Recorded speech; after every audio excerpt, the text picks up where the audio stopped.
It's the Opperman Report. Join digital forensic investigator and PI Ed Opperman for an in-depth discussion of conspiracy theories, strategy of New World Order resistance, high-profile court cases in the news, and interviews with expert guests and authors on these topics and more. It's the Opperman Report. And now, here is investigator Ed Opperman.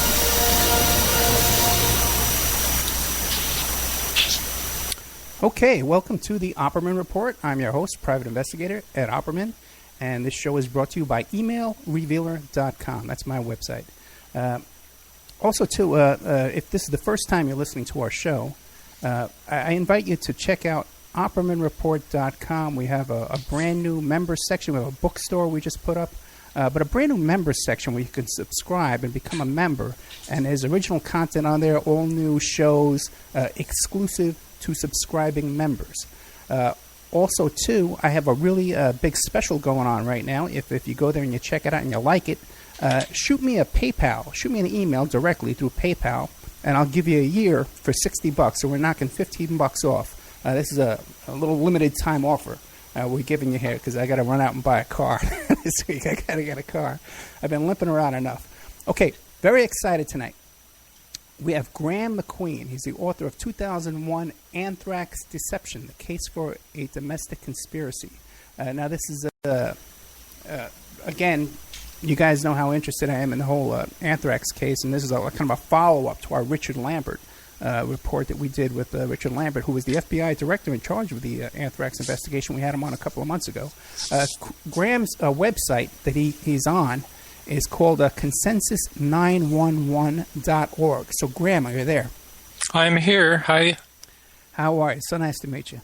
It's nice to meet you too, Ed. Thanks for having me on. Thank you very much. So why don't you tell us a little bit about yourself and your background, and then we'll get into the book, into Anthrax. Well, okay, I'll try and keep it short. Let's see. I'm a Canadian. Brought up in Canada, but ended up doing a PhD in the U.S. So I lived in the U.S. for several years, did a doctorate at Harvard. Back then it was comparative religion with a specialization in Buddhist studies. Then I got a job back in Canada, teaching at university, and I held that job for 30 years. But for the last bunch of years, I wasn't doing my comparative religion so much as peace and conflict studies. And I was the founding director of a Center for Peace Studies at my university. I was involved in several projects doing peace-building activities in war zones, and so on and so forth. I took early retirement after being a prof for about 30 years, and have been kind of an independent researcher since then, and have spent about the last 10 years studying the war on terror, which I think is an extremely fraudulent construction, and that includes 9/11, it includes the Anthrax attacks, and a whole series of things since then.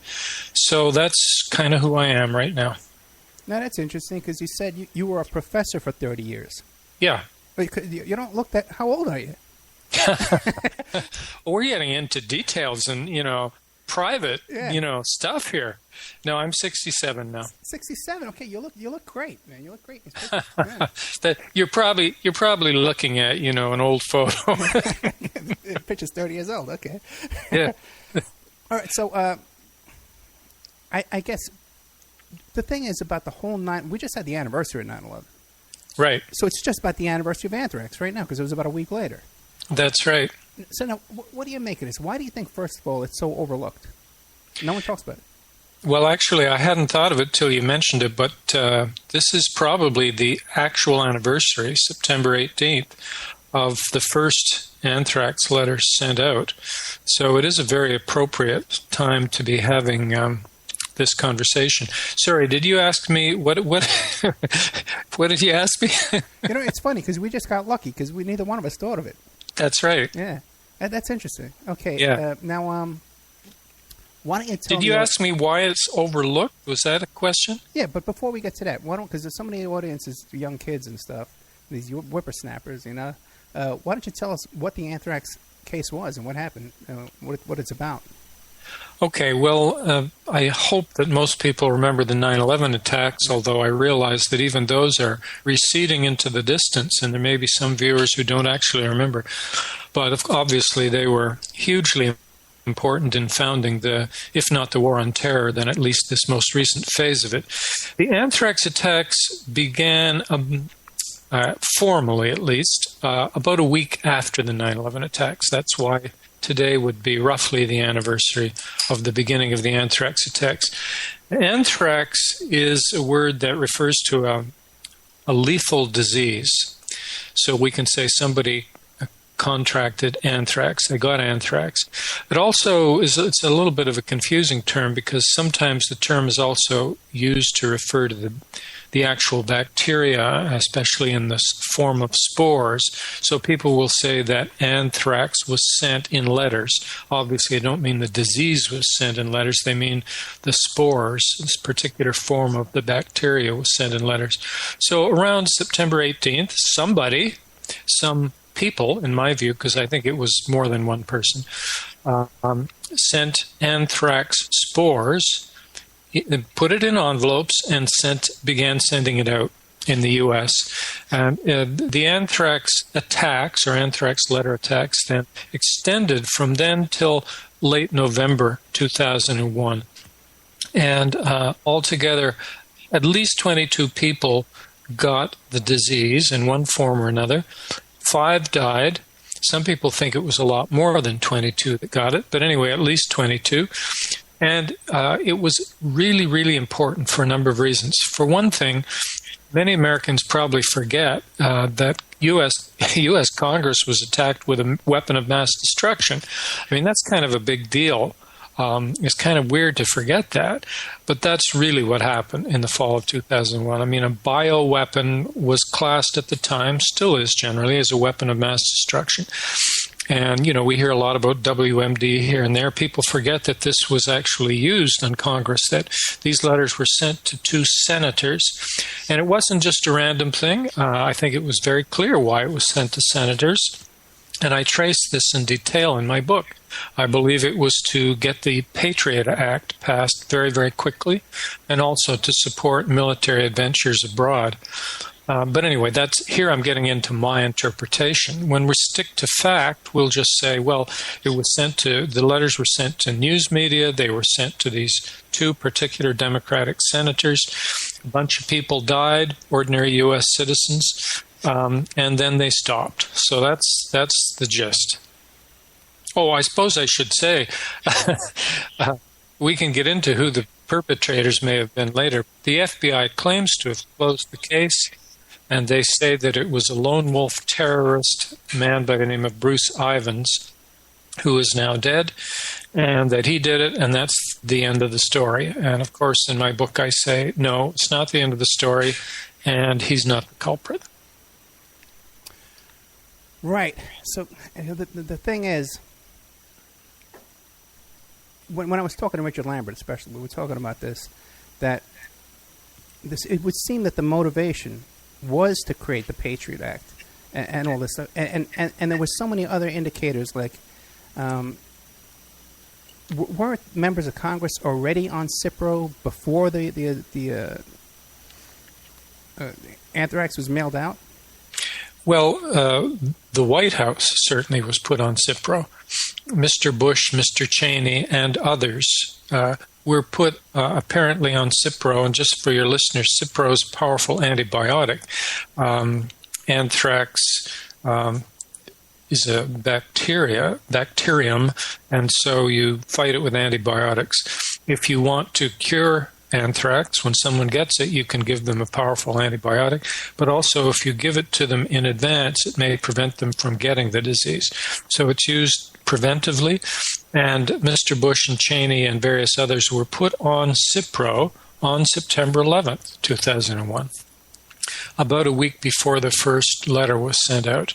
As for members of Congress, that's more complicated, and I'm not sure. I don't think there was any blanket policy of putting them on Cipro in those early days after 9/11, but some of them probably chose to go on Cipro, because we'll get into that later. But there was clearly foreknowledge of these attacks. There was an anthrax scare happening before before any victims were actually identified. It's very peculiar. So there were probably some members of Congress on it, but I think most of them were not. Now, it's interesting to me that when you read the side effects of this Cipro, confusion, delusions, amnesia, practically, insomnia, diarrhea, right.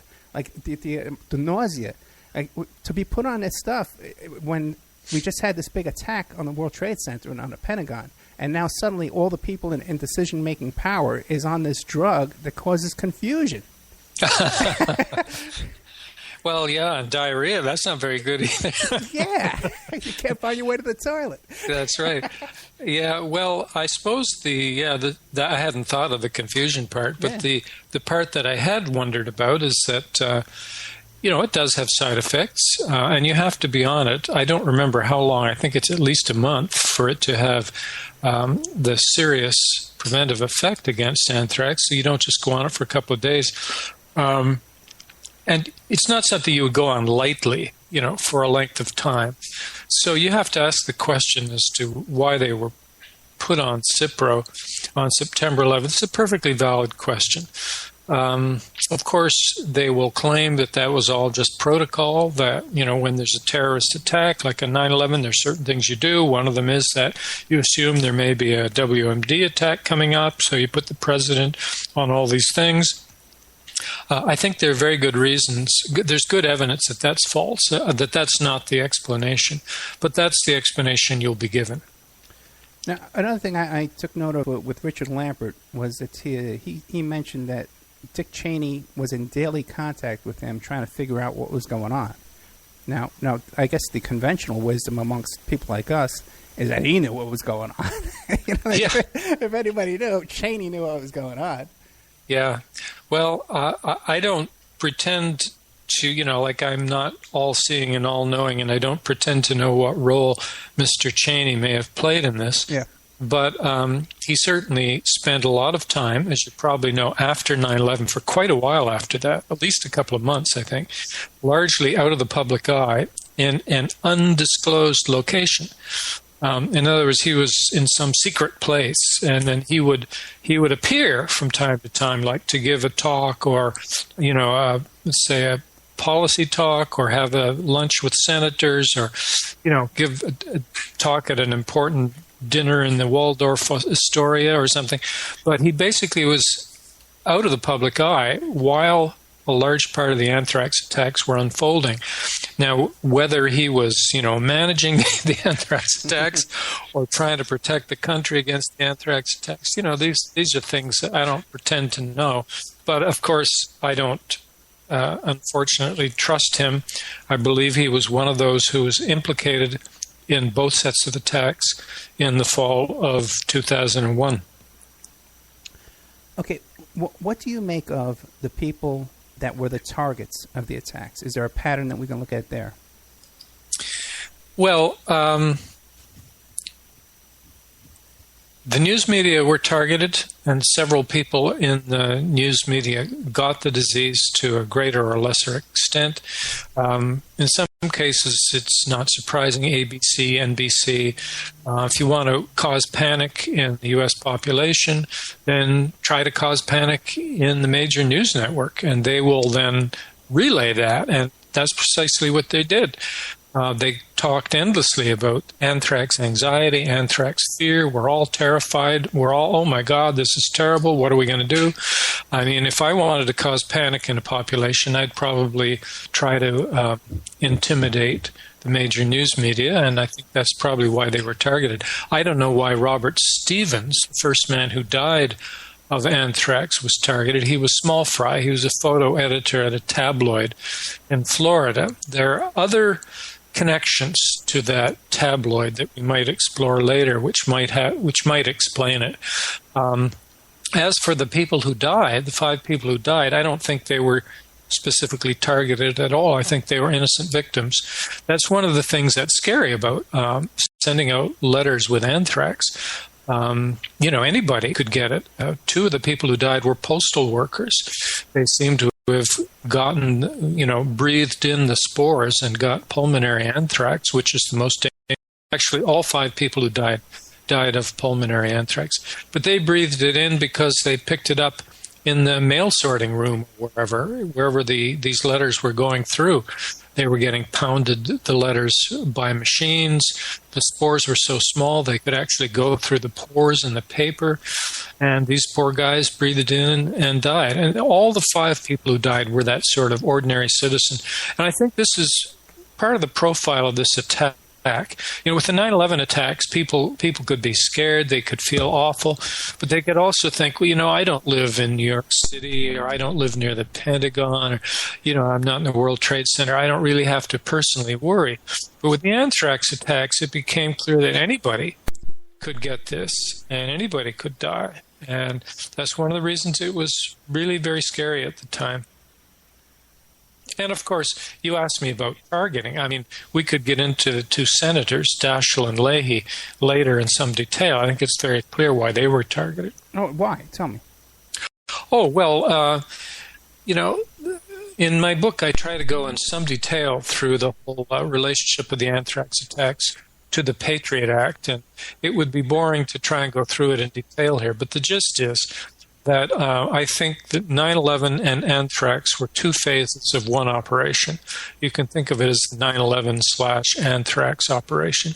It was a 1-2 punch delivered to the United States, or more accurately, delivered to the U.S. population and to Congress, because I think that's an important aspect of this, by parties which we could speculate about later. And it had 2 main intentions, I think. One is to empower the U.S. executive and to disempower the legislative branch, so that it could take the nation to war against whoever it wanted to go to war against. And at the same time, to empower the intelligence and military communities with respect to, that is, over against the population as a whole, by taking away people's rights. So, in other words, getting the power to go to war in Afghanistan and Iraq is the external manifestation of this. It's what you do abroad. And what you do at home, what you do domestically, is pass the USAPATRIOT Act and also begin the mass NSA spying. Both of those things began in the fall. Both of them began around the time we're talking about. And the Patriot Act very likely would not have got passed by Congress without the anthrax attacks. That's why it's one of the reasons we have to remember these attacks. 9/11 shocked Congress, yes. And that's when the Attorney General said, oh my God, look at this, we got to give more power to intelligence agencies, and so we're going to bring in this new bill. But the bill was starting to be slowed down. It was getting resistance, not only the U.S. population as a whole, but also in Congress. And they were starting to challenge parts of it. And they were saying, wait a minute, why should we pass this scary thing so quickly? And that's where the anthrax attacks came in. And they scared the population. Congress was repeatedly threatened. The Congress people were told not to wear their badges, not to look like Congress people in public, not to use their special license plates. Congress was surrounded with concrete barriers and yellow police tape. This intimidation of Congress went on for a couple of months while the anthrax attacks while the Patriot Act was making its way through Congress, and it was finally signed into law under this kind of bullying and pressure on October 26th. And when Mr. Bush gave a little speech after signing this, he directly referred to the anthrax attacks. He basically said, look, we're up against terrorists who have no sense of morality at all. Look at what they've just done. They've just sent anthrax. Of course, it turned out later this wasn't from Islamic extremists at all. It had nothing to do with Islamic extremists. But this was the story, and this was what was supposed, in my view, of course I'm giving my interpretation here, this was the purpose of this twofold operation: to intimidate, to scare, When this was done in Europe, it was called the strategy of tension. You actually purposely intimidate the population and representative bodies so that you can empower other groups to do what they want. I mean, you mentioned that the Congress was being told not to wear their badges. They were being told not to do this. They were being told not to do that. Who was telling them?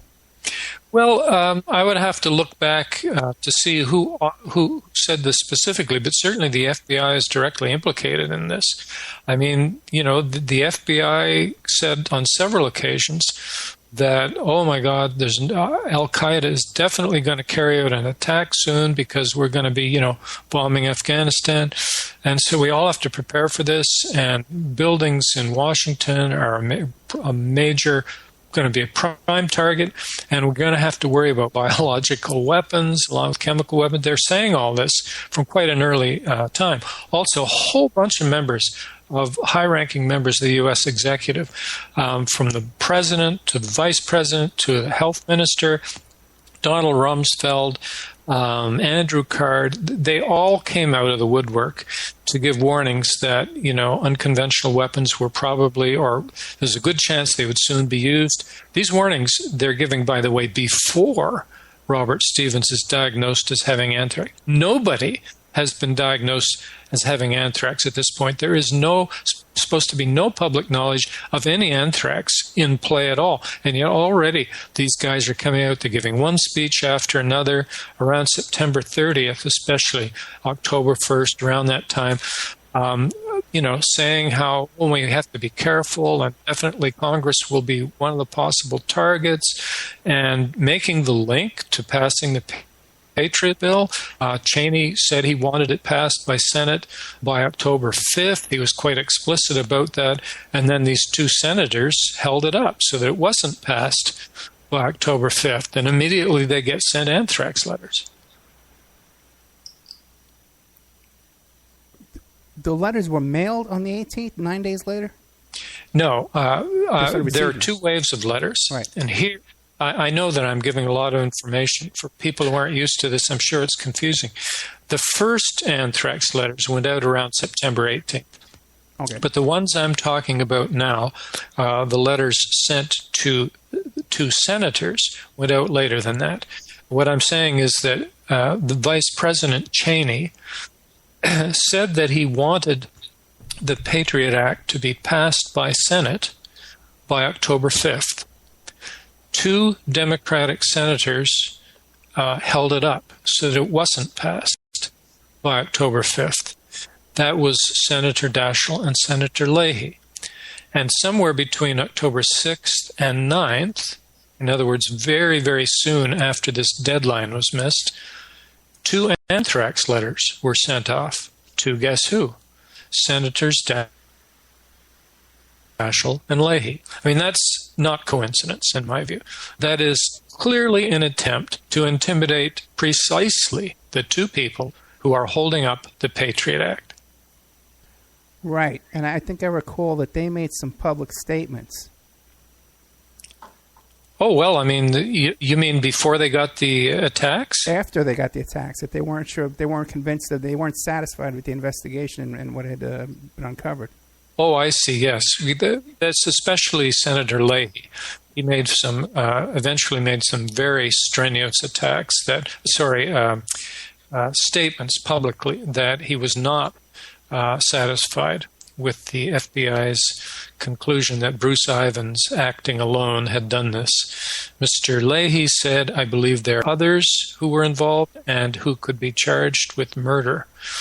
And he was angry when he said it. Of course he was angry. People were killed. He himself was targeted. Mm-hmm. And I think he's clearly right. This was a job done by a group of people. It wasn't done by any lone wolf. I was disappointed when I listened to the interview with Richard Lambert that you did, that he seems to not only buy the 9/11 story, but also still thinks that there was a lone wolf that carried out the anthrax attacks. I don't think there's any way an individual did that. Now, also, too, in the two waves of the anthrax letters going out, one was a much better strain of anthrax than the first strain. So that's right. The second posting, if you like, was much more sophisticated, high-grade, scary stuff. When the intern working for Tom Daschle in the Hart Senate building opened the envelope, this stuff basically floated out and contaminated the entire building, which then had to be closed down for several months while it was cleaned. And you had senators wandering around, some of them without a proper office while they were considering the Patriot Act. Some of them had no access to computers. Some of them were sitting around here and there working with pads of paper. And now to have one little envelope, contaminate a big building that quickly, that takes a lot of work. That was aerosolized anthrax spores. It was very sophisticated.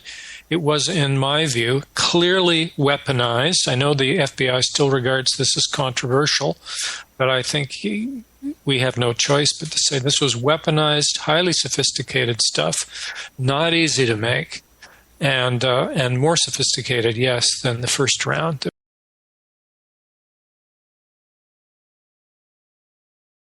Second batch. Did I lose you? No, I don't think it was a different group. I don't pretend to be able to explain everything. Yeah. So I remember you asked Richard Lambert why the two lots of anthrax were different. He said, I don't know. And that's basically my answer, too. I don't know. I could speculate, but I don't really like to speculate. Do I think it was two groups? No. I think it was one group, and they had access to different kinds of anthrax, and why they would decide to use the more sophisticated lot in the second version, I don't know. Then who would have access to two different quality versions of anthrax? Not your average person, obviously. Well, no, not your average person. Again, I noticed that Mr. Lambert was being very cautious when you asked him whether this was domestic, whether this came from a domestic source. And he talked a little bit about how al-Qaeda had been trying to, make anthrax. Whatever al-Qaeda is and whatever it may or may not have been trying to do, I don't think al-Qaeda had anything to do with making this anthrax. I think this was very sophisticated stuff, and that it did come from probably one of three U.S. laboratories, either Battelle, Dugway, or USAMRIID, and probably one of the first two.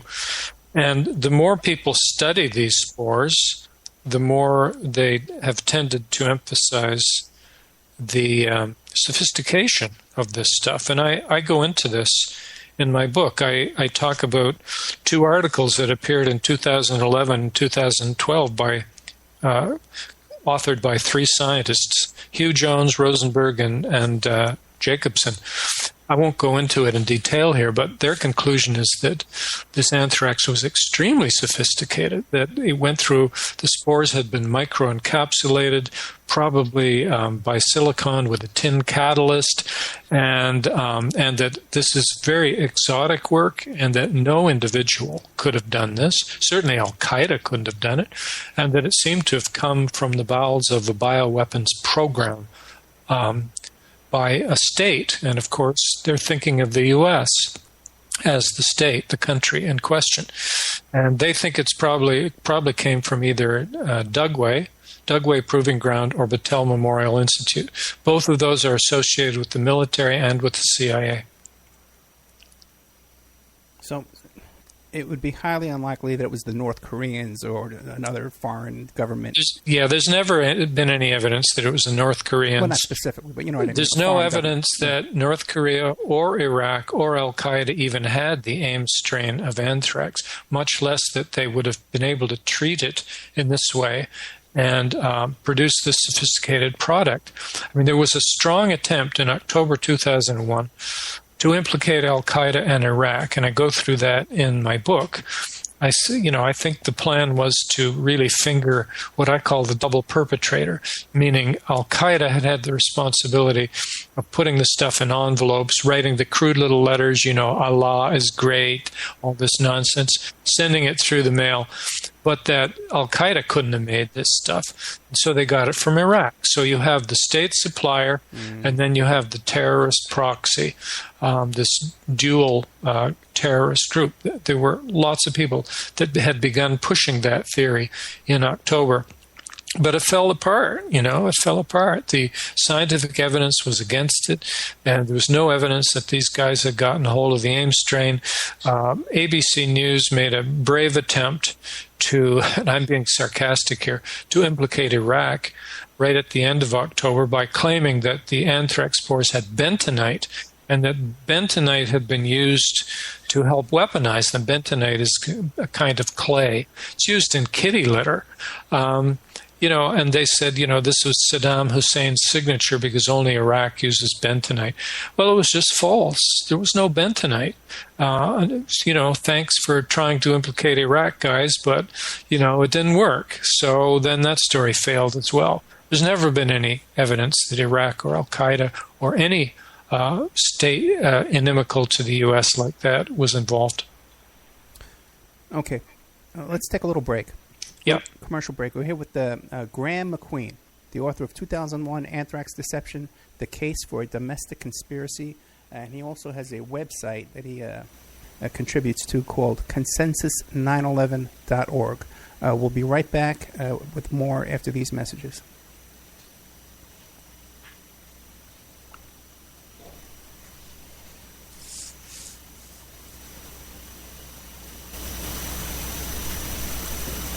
And now, a word from our sponsors. Pacific West Bamboo, your premier source for sustainable building material. They provide construction-grade and craft-grade bamboo material for all your indoor, outdoor, and gardening needs. Contact them for event planning and display building as well. 503-839-8126. Or you go to their new website, pacificwestbamboo.com. Or you can contact them on Facebook at Pacific West Bamboo. That's 503-839-8126. Amanda from Pacific West Bamboo was our first sponsor. She's been so good to us, so please support her in return. I want to make everybody aware of our new members section at www.oppermanreport.com. You can go there and sign up for a monthly, quarterly, or yearly subscription. You can even purchase episodes one by one. You get full access to brand new original content, new guests, new uncensored interviews, my own investigations and reports, and we're going to be adding sections with documents, images, police reports, either provided by myself or by my guests, or for my own investigations, my own reports. So you can go to oppermanreport.com and you can sign up there tonight. You can start listening tonight. Strawman. I want to mention Strawman. Strawman is a band out of Toronto, Canada. They're good friends of the Opperman Report. They're a trio of guys who share the same mindset most of us here do, and they put that energy into their words and music. So check them out at strawmanmusic.com and drop them a line to let them know that you heard them here on the Opperman Report. We'll be doing an interview with Sean Duffy soon. You can get an autographed copy of my book, How to Succeed as a Private Investigator, by visiting my PI website, emailrevealer.com. We also offer a computer and cell phone forensics. We can recover deleted text messages to uncover infidelity. We offer asset searches, locates, email tracing, background reports, and we can even trace your spouse's email address back to internet dating websites to catch them cheating online. You can reach us at 800-572-9762, or you can email me at emailrevealer@aol.com. New World Mexican Women. Everyone loves the New World Mexican Women, and their line of fine, handcrafted, authentic Mexican jewelry of stone mosaic and abalone stone inlay. In their first book, titled New World Mexican Women, available on lulu.com, they teach you how to make this jewelry, and they have a collection of love letters to their men from their hometown that have immigrated to the United States to find work. They have also published a new book entitled Azukina to the Rodeo. It's about a young girl that falls in love with a rodeo bull rider, and she runs away with him without telling her family. You can find the New World Mexican Women by Googling New World Mexican Women. And you can ask them about their deals on wholesaling, their fine jewelry, and all of the other projects that they have going on. If you'd like to have your business or website advertised here and promoted all over the world on dozens of stations every day, give us a call at 800-572-9762 or email oppermanreport@gmail.com. And now back to our show.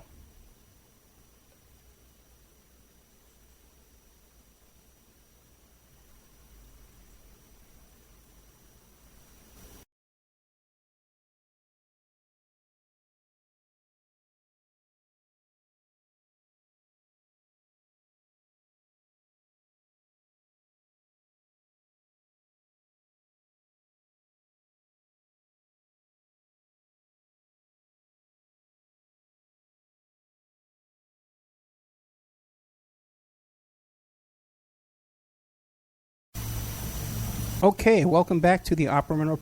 Investigator Ed Opperman, and we are here tonight with Graeme MacQueen. I got caught off guard there. Okay, but we're back because I was looking. We have an event coming up. If Amanda's out there, our sponsor from Pacific West Bamboo, if you're out there, I want to promote that event you're going to be appearing at in the mid-October. Over there in San Francisco, there's going to be that guy Densmore from the Doors, and Tom Hayden's going to be there, and it's a big event. Amanda has a booth down there promoting her bamboo products. Now but we're here right tonight. We got Graeme MacQueen, the author of 2001 Anthrax Deception: The Case for a Domestic Conspiracy. The link to that book is on the Opperman Report blogspot.com and also oppermanreport.com bookstore.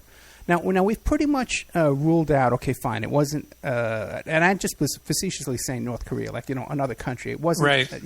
It's not that. Okay. Now, what about the possibility that a big U.S. corporation, like a big or multinational corporation, like a Halliburton, like a big giant company, that has like Blackwater guys and they can hire scientists, could they have pulled this off?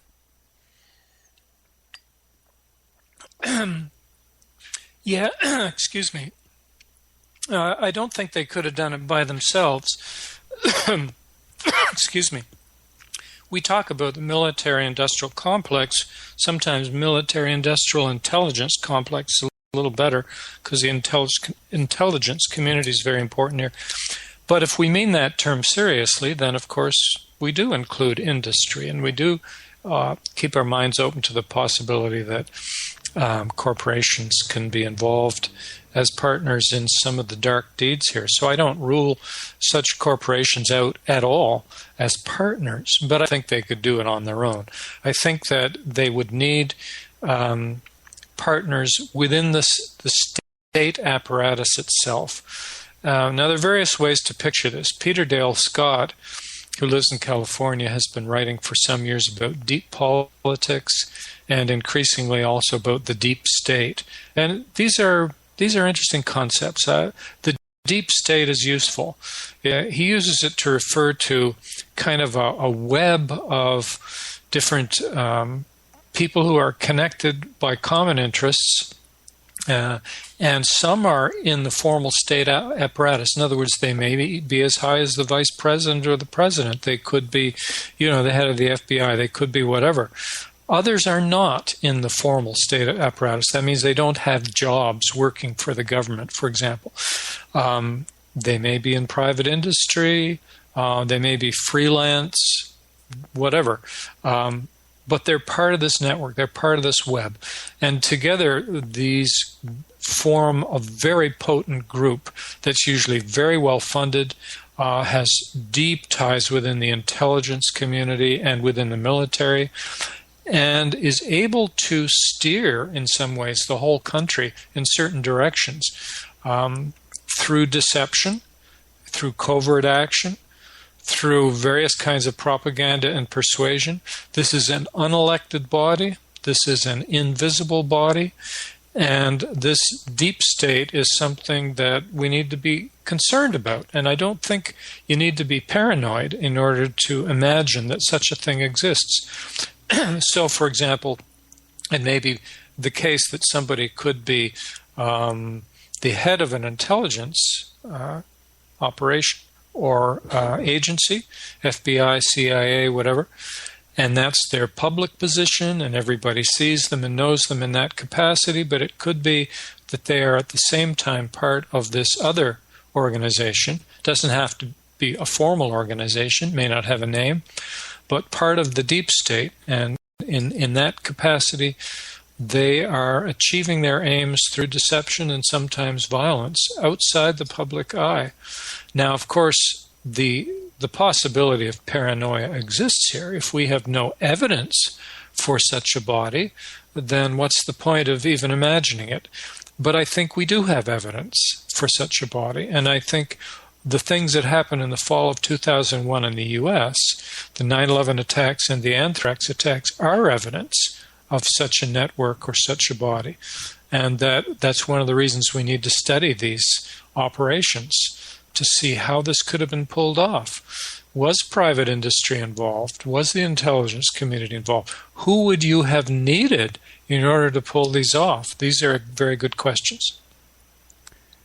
Yeah, because we keep going back to Lambert, but he seemed to say, he said, I don't know what he really felt, but what he said was that he felt there was this political infighting that caused such sabotage to his investigation.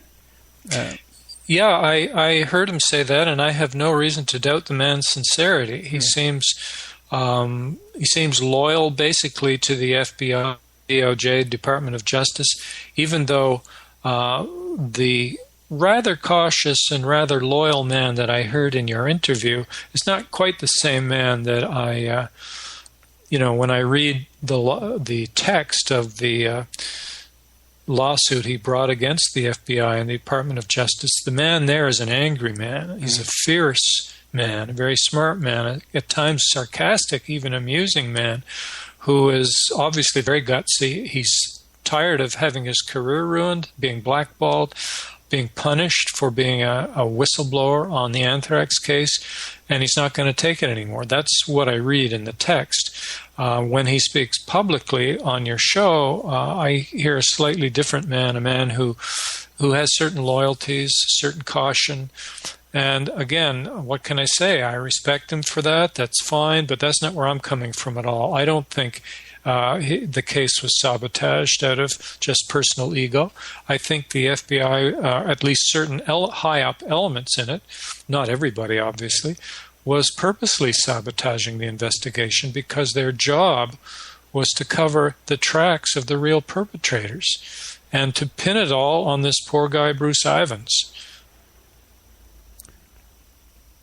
Before we get to Ivins, because one thing I was always, and I know we're jumping around a little bit. It's okay. Yeah, but again, back to Robert Stevens. Yeah. Now, you were going to say some things. There's been some rumors about that building. Yeah. What have you heard? Oh, well, there are two very different interpretations that are often given as to why the AMI building, America Media Incorporated, where Robert Stevens was working, was targeted. Very different approaches. And I really only discuss one in my book. The one I don't discuss is where some people say, well, Robert Stevens was only a photo editor. Yes, but he had been responsible for including some photos in one of these tabloids of the President Bush's, daughter or daughters. And they were very unflattering and they were very insulting. And some people think that he was targeted by the executive of the U.S. in vengeance for that. Well, of course, how do I know? I mean, it could be, but I don't like to be quite that speculative. And so in my book, I don't even go there. I'm more interested in the other set of connections. And that is that the tabloid that Robert Stevens worked for. It was called The Sun. It was a sister publication of the National Enquirer, and it was located in, Boca Raton in the American Media Incorporated building. The editor of The Sun was a man named Mike Irish, and his wife, Gloria, was a real estate agent. Now, Gloria, as it turns out, was a real estate agent for two of the so-called 19 hijackers. Oh, boy, that's right. I forgot that part. Yeah, well, it's kind of important because think of the odds, right? I mean, so she had found apartments for al-Shehi and al-Ghamdi, two of the 19 guys. And in the end, those apartments became, they housed, it's either 4 or 5 of the 19 hijackers, and the location was claimed to be a kind of hotbed for the so-called 9/11 hijackers. Well, that's an interesting connection. If we look into it further, we find Gloria Irish was not just the real estate agent for the so-called hijackers. She was also Robert Stevens' real estate agent.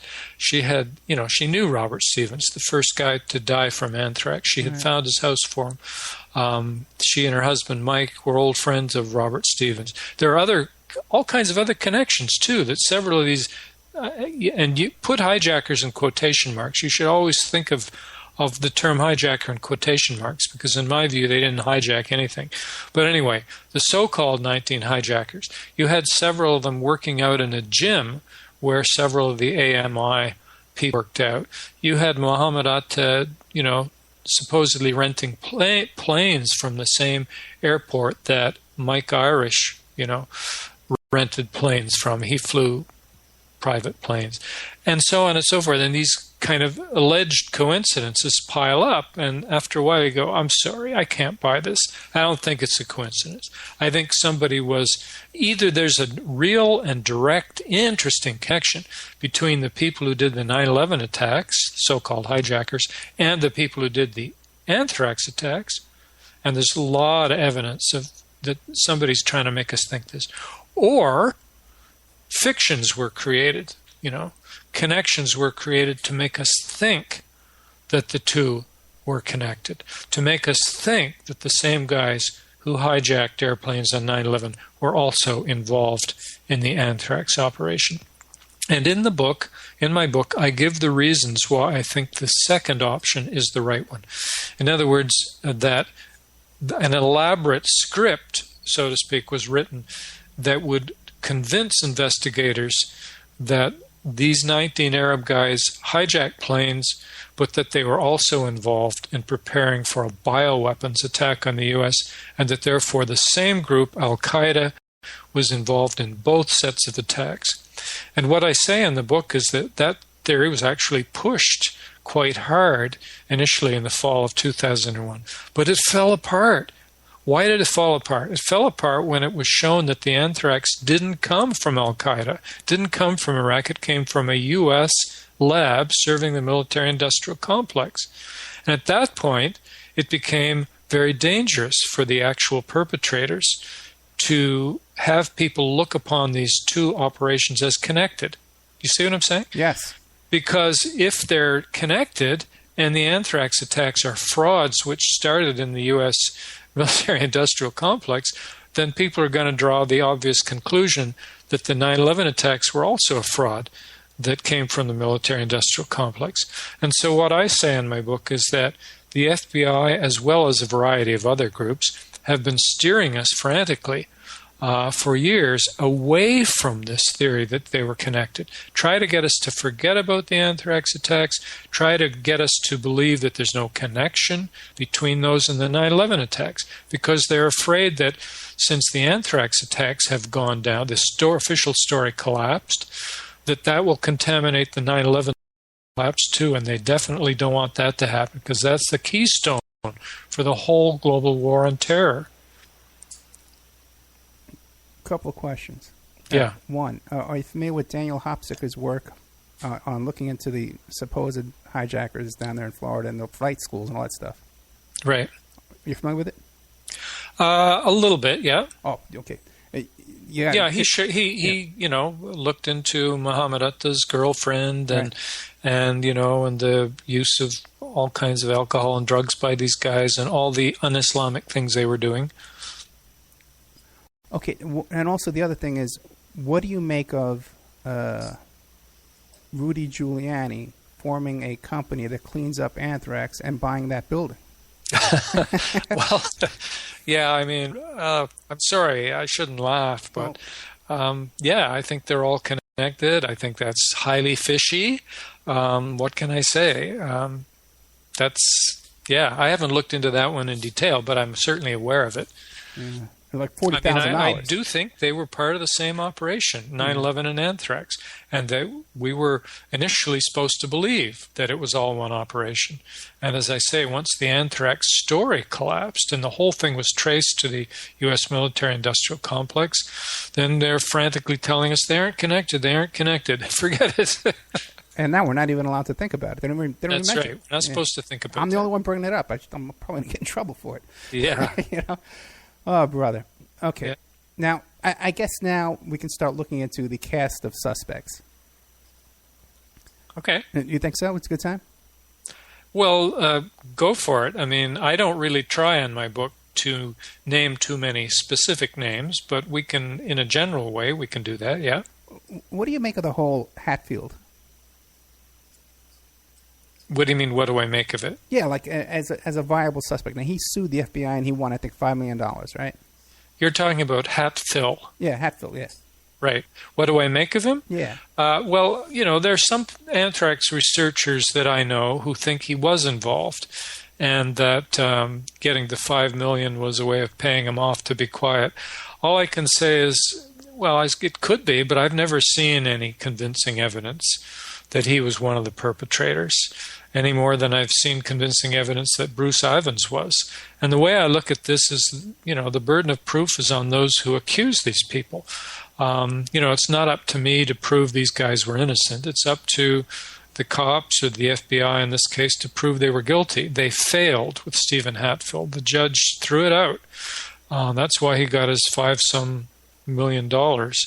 And I think if Bruce Ivins had not suddenly died shortly before they were hoping to charge him with the crime, he too would have beaten them. I don't think their case was very weak against Bruce Ivins. And as Mr. Lambert admitted on your show, well, this is a complicated issue. Maybe you don't want to go into it, but I don't think the FBI scientific evidence that tried to link Ivins to the actual anthrax spores, I think that was so weak that it wouldn't have even been allowed before a jury. It wouldn't have made it through the Daubert hearings where you have to show that this is good science and you can bring it before a judge or a jury. It wouldn't have even made it through that. We know that now. I mean, the Government Accountability Office came out with a report in December 2014 which admitted that. And Mr. Lambert basically admitted it too on your show. What this really means is that the strongest part of the FBI's case against Bruce Ivins, the strongest part, is so weak it would not be allowed before a jury. They wouldn't even get to hear it. So that tells you how weak the FBI's case really is. Well, yeah, the whole thing with Ivins is so bizarre to begin with because he became a suspect because he was actually hired by the FBI to be part of the investigation. Well, you could be right. I don't know if he was hired in the sense of paid for it or not. He certainly helped them in the early stages. He was a very well-respected anthrax scientist and researcher who was working on developing a proper anthrax vaccine. He had published many papers. He was well respected. He wrote about, I wonder who could have done this. And the FBI consulted him. As I say, I don't know if they actually hired him or not. But anyway, they turned on him. And they decided at one point that he was a good person to nail with this crime. I think part of the reason they turned on him, and here I'm speculating, okay, But I think one of the reasons they turned on him is because they thought he was a vulnerable individual, that he might fit the profile of the famous lone nut. He had some emotional and mental health issues. He was at times he was in a bad way, apparently on medication, and he really had trouble once they started putting pressure on him. Talking to his wife and kids, coming in to interview him at work, he got extremely stressed out, and it's quite possible that he did, in fact, take his own life in the end, which is that's the official story. Well, okay, it's quite possible he did. It's also possible someone just killed him. I don't know. I don't know. I don't imagine we'll ever know. But anyway, that's, I think, why they chose him. But the case against him has always been weak. And now we have Mr. Lambert bravely coming out and saying that there is, quote, a wealth of exculpatory evidence. He said that in the written text of his filing his lawsuit, and he also said it on your show. What he's saying is that there's a lot of evidence that suggests he was innocent, and it still hasn't been made public, at least not to the U.S. public in general. He said maybe Congress has it. He doesn't know, but the U.S. public certainly doesn't. And he knows what it is, but he's not going to tell us, unfortunately. I think that's very interesting. I'm not surprised. I wrote my book. My book was published before Mr. Lambert came forward. And already in the book, I'm saying, well, there's no good evidence. There's never been any good evidence that Ivins did this. And I feel very sorry for Ivins. I feel very sorry for his family. I think this is a disgrace. Assuming he did commit suicide, it appears that the FBI drove him to it. And what? Now they get off scot-free? This whole process really stinks. The whole business with Ivins, too, about wasn't there an issue with his therapist? I believe she got a restraining order against him, or she had some kind of issues herself. Yes, and I don't remember the details, so I can't really tell you much about that. But it's true. There was a woman who had worked with him who claimed that, as I recall it, that she considered him dangerous, not merely mentally unstable, but dangerous, and so on and so forth. And the FBI made a fair bit out of this, that trying one of several methods they used to try and implicate him in the anthrax attacks. And then it turned out, yes, that she had some issues herself, and I don't remember what those were, whether she had a criminal record or something, but there were a lot of fishy things about her, which made us wonder whether pressure had been brought to bear on her. But the way I look at it, I read, as soon as they came out with their so-called Anthrax document, the FBI, in which they basically made their case in writing against Ivins. He's guilty. We're closing the case. Here's the document. I read it carefully and I thought, oh, you guys should be ashamed of yourself. This is such weak stuff here. You try and find anything you can do to blacken the guy's reputation. You try and find somebody who says he's dangerous. You try and find obsessions about, young college co-eds or something, and maybe he has a titillating email exchange with one of his female co-workers, or another co-worker. He says, I'm feeling really unstable and stressed right now, and you drag it all up, even if it has nothing to do with being an anthrax killer. And you put it all out there for the public. You read this and you kind of begin thinking, well, they could do this to anybody, right? They have access to so much of our private information now, and they could make any of us look nutty or violent. And this is one of the reasons that the invasion of our privacy with all these bills is so dangerous. They just dragged all this stuff from poor Bruce Ivins up, even if it had nothing to do with anthrax. Right. You just reminded me. It was so tenuous. It was so ridiculous that one of the envelopes was mailed from a mailbox that was nearby a storage unit that was owned by this sorority. Yeah. Supposedly he had been obsessed with this particular sorority, these girls, and they had a building that was not too far from a mailbox where the anthrax letters may have been mailed from. They couldn't even show that he had gone to that mailbox. that he'd put anything in the mailbox. They couldn't find any anthrax spores in his house or on his person or in his car. They couldn't prove he had driven there on the dates in question. They didn't have any hard evidence. This is all kinds of speculation, very weak stuff. But he did make some bizarre statements. They're described as non-denial denials. And he was describing memory loss and waking up and dressed and all kinds of stuff. What do you make of that? Well, I'm not sure which things you're referring to. I certainly read very carefully the FBI's case against him, and they quote various emails and things he said to people, but I don't find anything that comes even close to being a confession. He knows they're closing in on him. Right. He says at one point, and I'm paraphrasing, it's not quite these words, but it's close. He said, "The state demands its blood sacrifice, and it's now become clear that I am to be that sacrifice." But that's not a confession. At one point, he expresses some feeling of guilt, but it's not guilt because he did it. It's guilt because at one point he thinks he may have been careless, in being the custodian of the famous flask. What was it, RM 1029 or something? And that maybe the perpetrators somehow got hold of that anthrax from that flask. Well, okay, that's legitimate guilt, but he doesn't say, "I did it." As far as I know, he always said he didn't do it. He said he didn't do it. He said he couldn't have done it. He said he had no idea how to produce the anthrax that was in those envelopes. He didn't have the technical expertise. Okay, great. Okay, we're here with Graeme MacQueen. He's the author of a 2001 Anthrax Deception, The Case for a Domestic Conspiracy. You can find the link to his book on oppermanreport.com and oppermanreportblogspot.com. And also he contributes to a website called consensus911.org. We'll be right back with more with Graeme MacQueen right after these messages.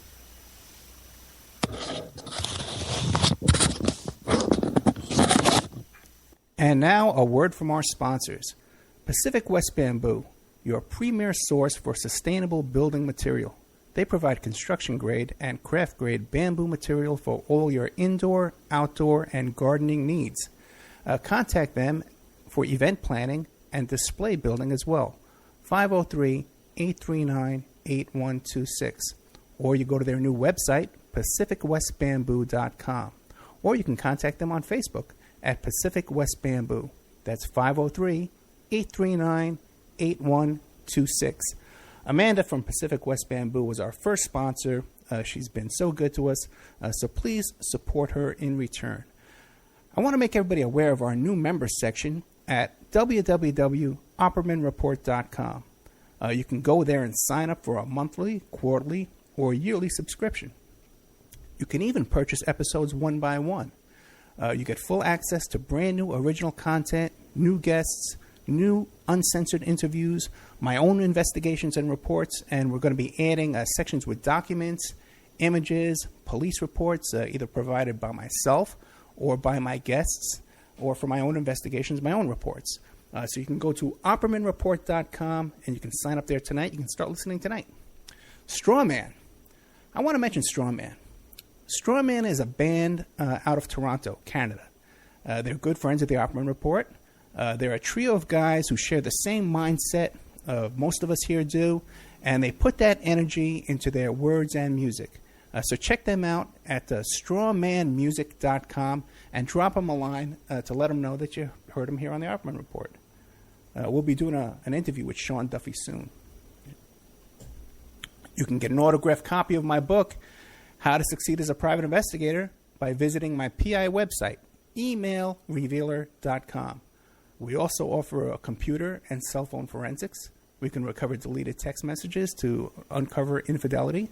We offer asset searches, locates, email tracing, background reports, and we can even trace your spouse's email address back to internet dating websites to catch them cheating online. You can reach us at 800-572-9762, or you can email me at emailrevealer@aol.com. New World Mexican Women. Everyone loves the New World Mexican Women, and their line of fine, handcrafted, authentic Mexican jewelry of stone mosaic and abalane stone inlay. In their first book, titled New World Mexican Women, available on lulu.com. They teach you how to make this jewelry, and they have a collection of love letters to their men from their hometown that have immigrated to the United States to find work. They have also published a new book entitled Azuquina to the Rodeo. It's about a young girl that falls in love with a rodeo bull rider, and she runs away with him without telling her family. You can find the New World Mexican Women by Googling New World Mexican Women. And you can ask them about their deals on wholesaling their fine jewelry and all of the other projects that they have going on. If you'd like to have your business or website advertised here and promoted all over the world on dozens of stations every day, give us a call at 800-572-9762 or email oppermanreport@gmail.com. And now back to our show.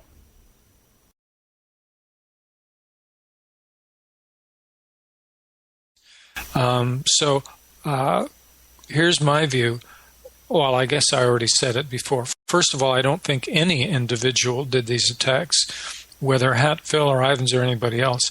Is it possible that Hatfill was one of the people involved in the domestic operation? Well, I can't rule that out. He knew some of these things. He was interested in bioweapons attacks, but I just haven't seen any good evidence of it. Now, I know that one of the people who at one time, I'm not sure about right now, was just convinced that Hatfill was involved was right. A.J. Weberman. Okay. Are you familiar with the A.J.'s investigation? I don't think so. Okay. All right. And I believe that it became so acrimonious that they had lawsuits against each other and restraining orders and stuff.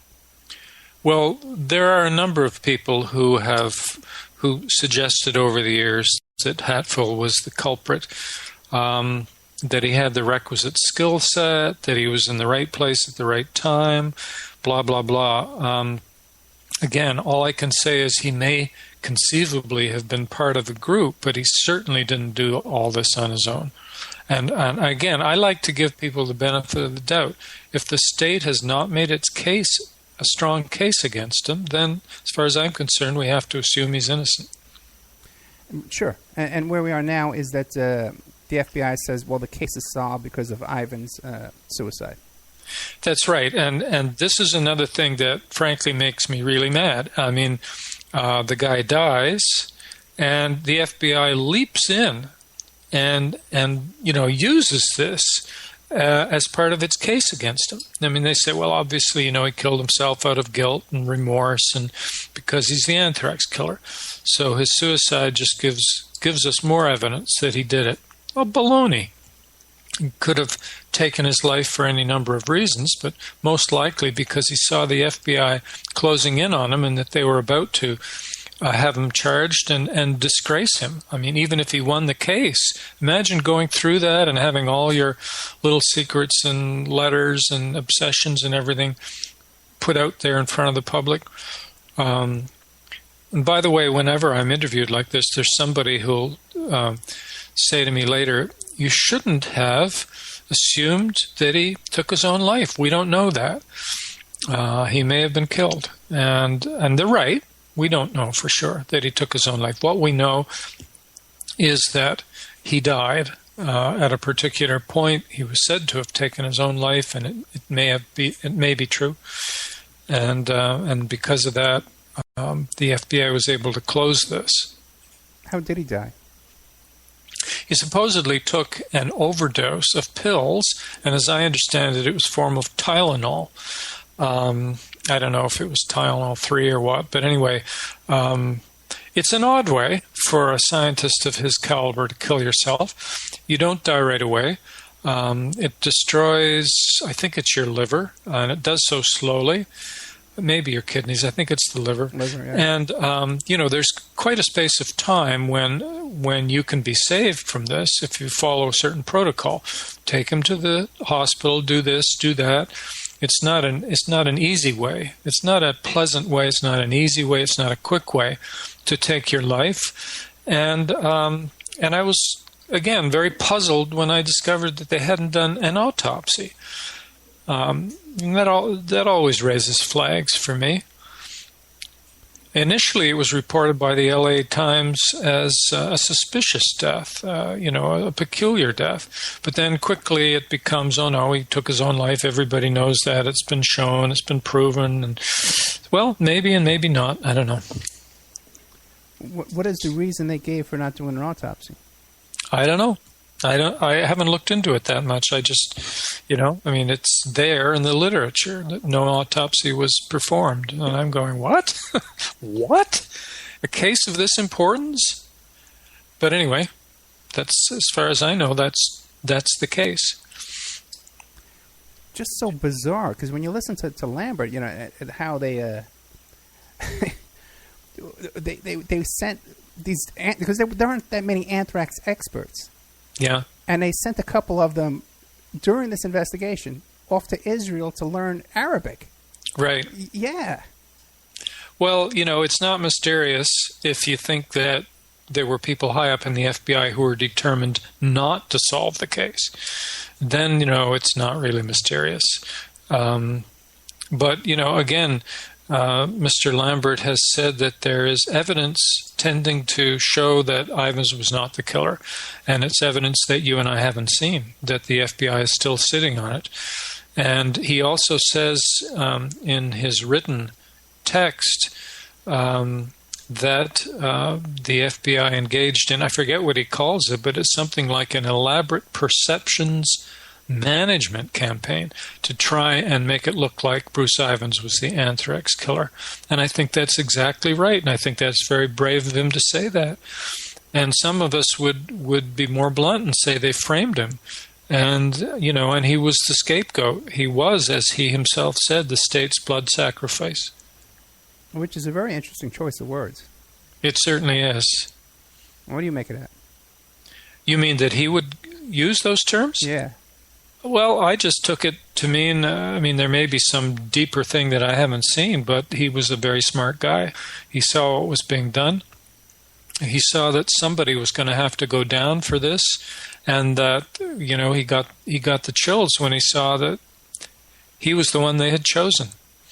And he didn't have very good defenses psychologically against this. He was very stressed, and, I think that's what, when we say blood sacrifice in a term like in a context like this, we really mean a scapegoat. That we got to kill somebody. They may have nothing to do with the crime, but and this is the guy we're going to choose. That's the way I take it. And did he have a legal defense come to his aid? He had a lawyer, Paul Kemp, who is, as far as I can tell, is a good lawyer, and. Kemp made a number of very good points. He's written some stuff about this. For example, after the, let me think now. The Robert Stevens case. So Robert Stevens, the first person to die of anthrax, took a lawsuit against the U.S. government and said that they were obviously irresponsible, and that they had allowed some people to take anthrax from their laboratories and to use it to kill Mr. Stevens. And they took the U.S. government to court for, I think, $50 million.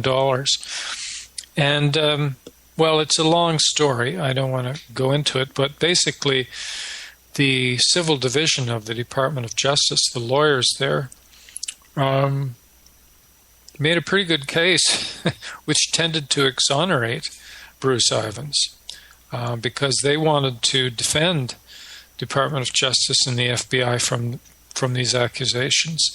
And so they got into a big conflict with the other lawyers in the Department of Justice who were trying to say that Ivins did this. I'm sorry, I'm losing track here. What was your question, Ed? Well, my first question was, did he have a good lawyer? He had a good lawyer. Kemp was a great lawyer. I know why I brought up Paul Kemp.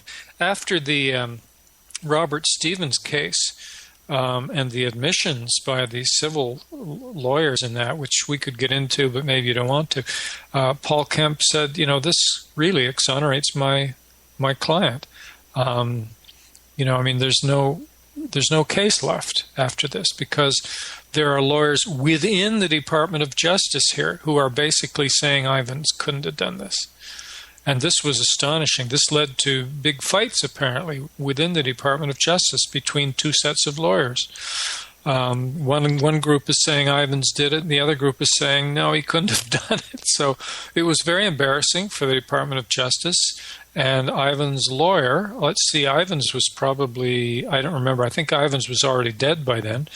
But Paul Kemp was saying, well, this just shows they didn't have any case to begin with.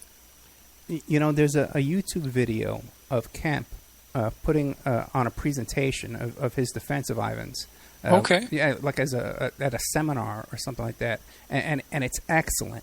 I haven't seen that. Yeah, I'd like to see that. It's about 90 minutes, and it's excellent. I was just recalling that. But now you're saying that Robert Stevens' family, his estate, filed a lawsuit against the government? They did. And Kemp litigated that? I don't think Kemp was involved in it, but he was commenting on it and watching it because it was a very strange thing that happened. That while one part of the Department of Justice is trying to pin this whole thing on Bruce Ivins, another part is having to defend the Department of Justice against the lawsuit.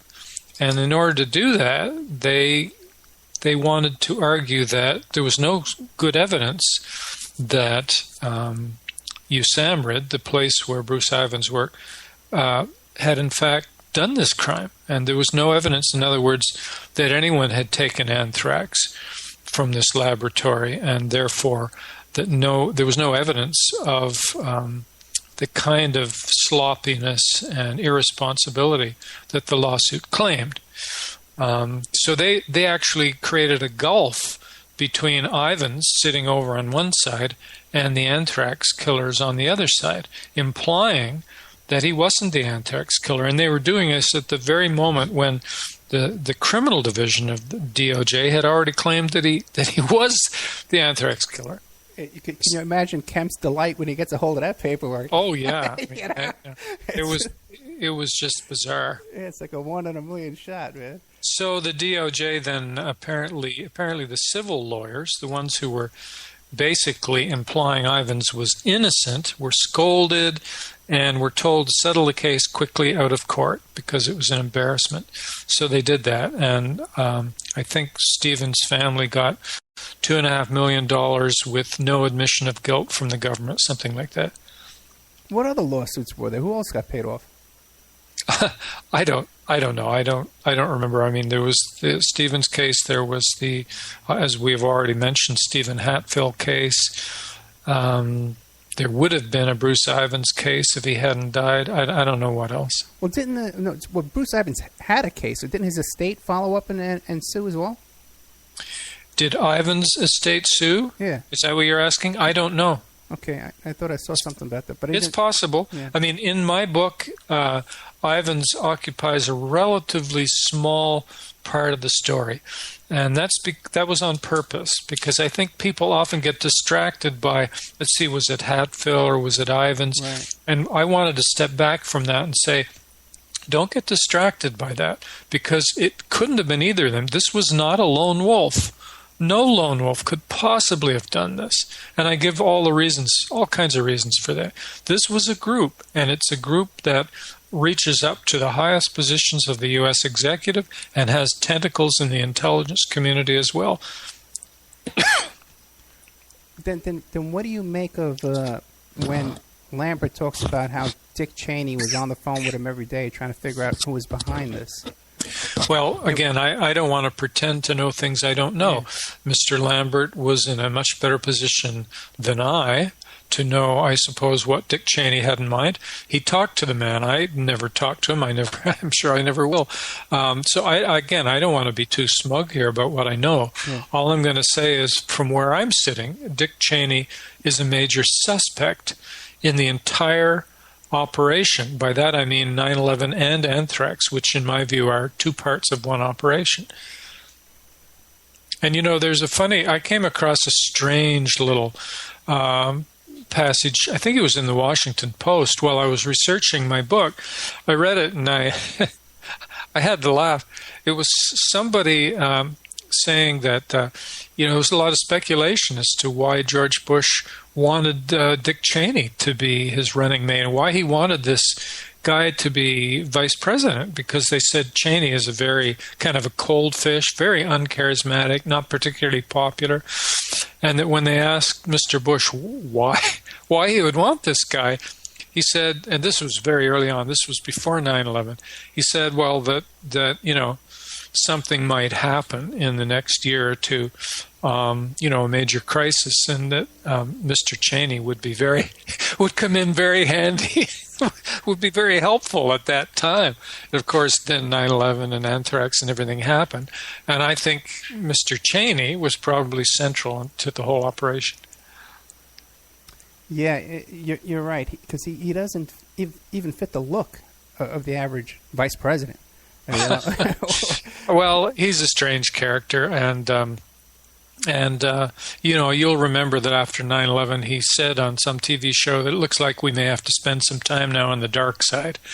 I thought, well, yeah, okay, you're the guy to do it. Some people like to refer to him as Darth Cheney. Yeah, and the whole atmosphere after that, too, about how we went after, invaded Iraq and Afghanistan with this kind of a vengeance. And even the press corps, like, cheering them on, Yeah. It's not nice. I mean, it's not a good thing to watch. In my book, I talk about war, because you remember that's really my background. I've spent years studying war and peace and conflict studies. So when I decided to write this book, I'm not writing it from a perspective that Richard Lambert or somebody would write it from. I'm writing it from the perspective of somebody who's been involved in war and peace issues for decades, and that's my main interest. So one of the first things I saw was that war is crucial to everything that went on in the fall of 2001 and everything that's happened since then. In other words, that it was absolutely essential to the perpetrators of the 9/11 attacks that those attacks be called acts of war. There was no reason rationally why they should have been called that. It would have been more reasonable to call them crimes and to treat them as crimes. But no, and I quote all these people, this whole parade of people came on CNN on 9/11 itself, and one after the other saying, oh, these were acts of war, these were acts of war. And then over the next 2 days, another crowd of people writing to all the major newspapers, Henry Kissinger, and Krauthammer, and all these guys, neoconservatives, saying it's essential that we understand the 9/11 attacks as acts of war upon the United States. Well, why is that essential? It's essential because then they can declare war, in retaliation, and they can get Congress to pass an act, which it did, September 14th, validating use of force, and then the president can claim that he has come into his role as commander-in-chief. And as commander-in-chief, he can do all kinds of things that he couldn't otherwise do. And he can exert certain kinds of power, and he can try and, establish military tribunals. He can at least claim that he has the authority to do that, and which means that people arrested in the war on terror won't get proper trials. He can, push the Patriot Act. He can reduce people's rights. He can turn the U.S. more and more in the direction of a police state. He can only do that if you accept that the U.S. is at war. And war is crucial to this whole thing. If there were no war, if it had not been accepted that 9/11 attacks were acts of war, and if the September 14th resolution was not passed by Congress, and if Bush was not allowed to invade Afghanistan, for example, if he was forced to talk to the Taliban, who, by the way, you may remember, were saying, well, okay, give us a little evidence that bin Laden did this, and we'll turn him over, and you can try him in a court. They were offering to do that, but of course that's the last thing the administration wanted. They didn't want the legal system to be used. They wanted war to be used, and that's because in a legal system, you have to actually give evidence, and you have to show that such and such is true and that somebody really did it. In war, you don't do that. There's no pressure within the war system. There's no requirement that you prove this is true rather than that. There's no rules of evidence. You don't have two lawyers giving different story, competing narratives. So I'm sorry if this sounds like a long rant, but I think it's a point that is often missed. Calling 9/11 attacks acts of war was crucial to everything that has been done to the American population and to Congress since that date. And that's why this should be taken up as a major cause by the U.S. anti-war movement. And it's very distressing that, to a large extent, the anti-war movement in the U.S. and internationally has not taken up the study of the 9/11 attacks, and has often even stigmatized people who have said this is a false story. Very, very, very interesting. You're absolutely correct. Where is the anti-war movement? Yeah. But just the concept that came out of this is that we would even consider that torture would be legitimate or be conceivable or even considered. And how it's in the conversation. It's part of the it's part of our language that we, not just consider it, but people openly defend it. Torture. Yeah. Yes. Yeah. I like to think I can't be shocked, but it's not true. I'm shocked again and again. So a couple of things that have happened since 9/11 that really surprised me. One was the rehabilitation of torture. So you have one TV program after another. You can hardly turn on the TV in the evening without finding a scenario justifying torture. Where there's weak-kneed liberals over here who don't want to torture, and of course the hero has to come in and show that no, torture needs to be done. And so the rehabilitation of torture, which is such a regression morally, and also the rehabilitation of imperialism. Imperialism was, went through a very bad time. It was considered a bad thing. You're not supposed to go in and plant your flag on other people's land and subject them to your will. And then suddenly you have people saying, oh, no, it's okay. There's such a thing as benign imperialism. And, and so the U.S. it's okay to go off and conquer Iraq and conquer Syria and conquer the Afghanistan and knock out Libya and do all this. It's because it's a benign empire. It's what Michael Ignatieff called imperialism light or empire light.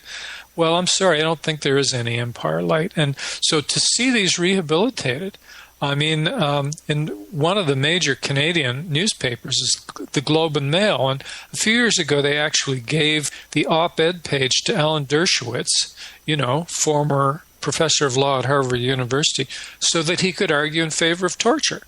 I couldn't believe it.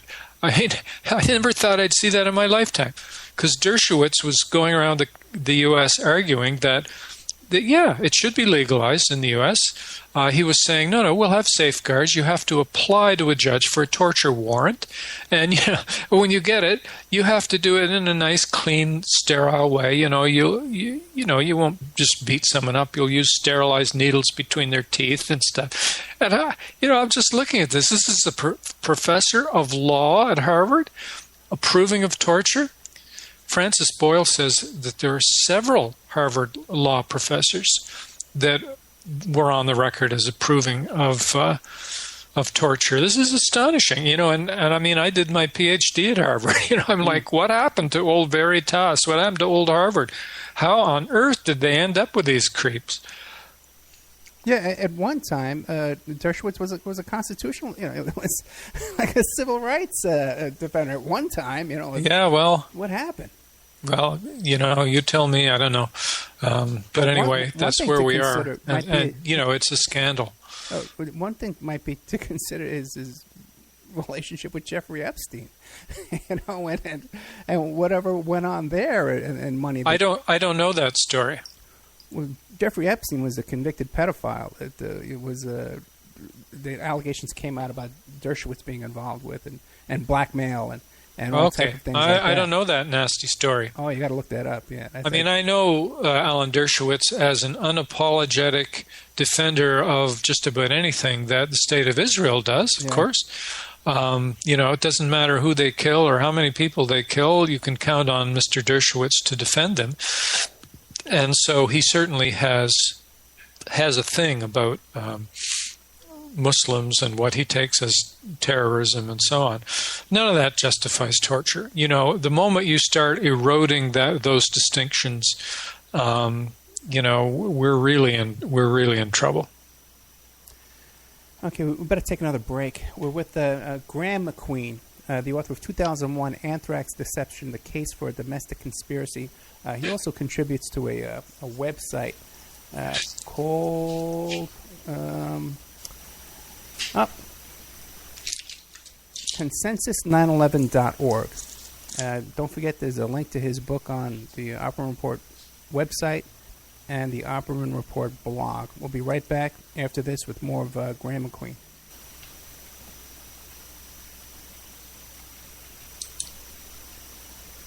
And now a word from our sponsors. Pacific West Bamboo, your premier source for sustainable building material. They provide construction-grade and craft-grade bamboo material for all your indoor, outdoor, and gardening needs. Contact them for event planning and display building as well. 503-839-8126. Or you go to their new website, pacificwestbamboo.com.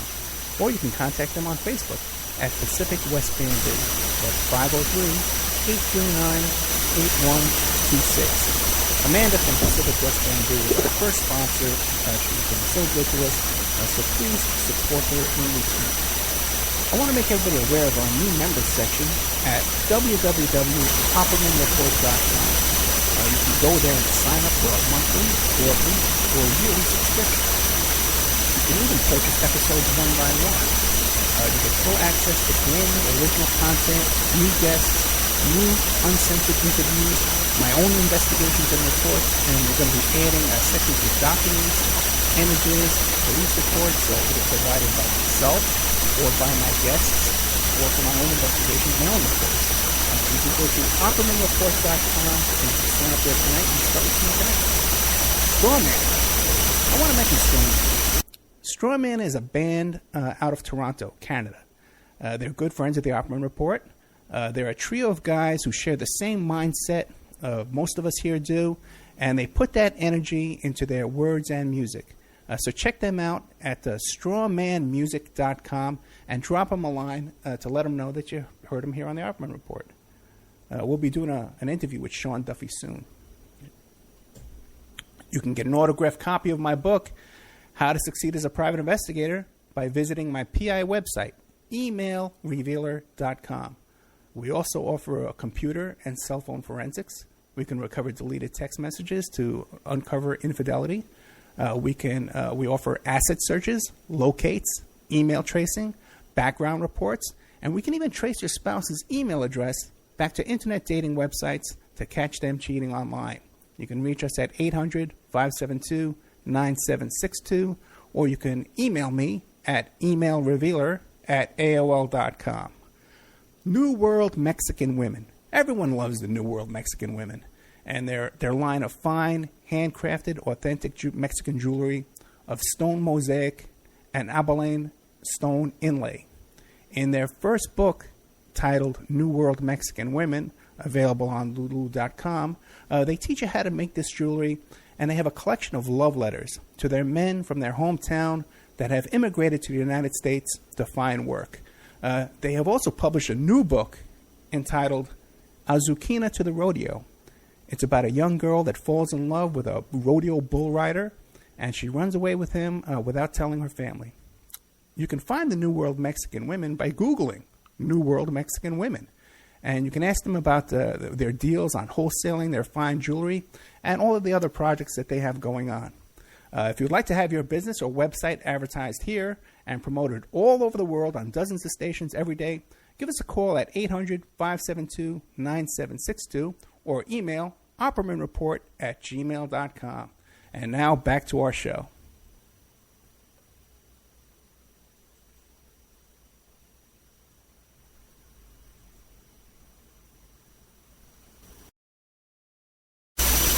Okay, welcome back to the Opperman Report. I'm your host, Private Investigator Ed Opperman. We're here tonight with Graeme MacQueen, who is the author of 2001 Anthrax Deception, the Case for a Domestic Conspiracy. So now, Graeme, I had a couple questions for you. We have General Wesley Clark talks about how this plan to destabilize the Mideast and have wars, and I think it was 7 countries at once, was in the planning stages back during the Clinton administration. Right. And then we have, we're talking about the Taliban, and they wanted to, hey, show us the proof. The Taliban, their lobbyist in Washington, D.C. at one time was actually the daughter of one of the former CIA directors. I always forget which one. It was either Holmes or Casey. Do you recall who? No, I remember hearing this, but I don't remember the name, no. It's been kind of scrubbed from the internet when I try and go back and look for it, but I remember, because, it kind of struck me as odd, when I heard this. This is way before 9/11. Yeah. Now,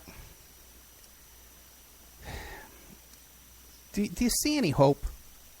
You know what I'm saying? It seems like these are long-term plans with people keyed in all over the place. At high places. So for a guy like you and a guy like me, and I ask this question to a lot of people, listen, you've been struggling your whole life. You've been resisting this kind of thing your whole life. And you're a few years older than me. I'm 53 years old. I'm not a kid. You're a youngster. Yeah, I know. Thank you. But you know what I mean. Yeah, I do. So then you've been looking at the big picture. You went to Harvard, you're a professor. What do you give us? Do you give us hope? Are you encouraged? Are you discouraged?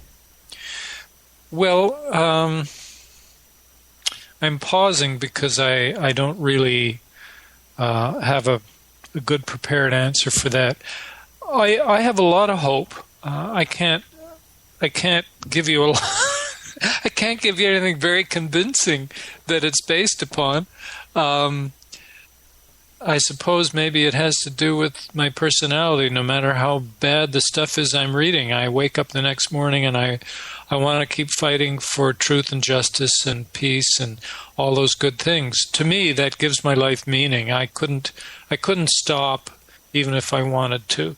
But the other thing is, it's very easy to get discouraged. We look at them crashing into one country after another, and now it's Syria. There are people who still want to go into Iran. That's not really over yet. That could still happen.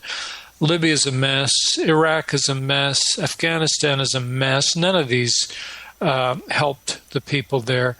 It'd be very, very easy to get discouraged. But often we don't know the effects that our resistance is having.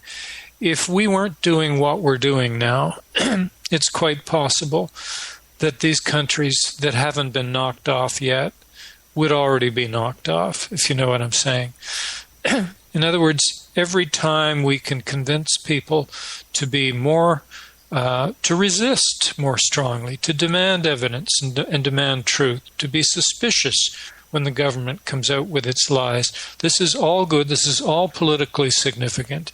And we should never say that it's insignificant. Sometimes you only find out many years later. For example, we can go back now and read the archives on the Vietnam War, and we can find out that one of the reasons that war had to be abandoned by the U.S. military was because of resistance at home in the United States, both by African Americans who were protesting what was being done to them, and by the U.S. peace movement more generally, that was protesting the Vietnam War. That altogether these caused a lot of civil unrest, enough civil unrest that when people in Vietnam said, we need more troops, we need another 100,000 or whatever it is. They were told, no, we might actually need those troops to keep peace at home. I thought that was a very interesting thing when I read that. That there were people in the U.S. that were not satisfied, that were willing to rise up and say, enough of this killing.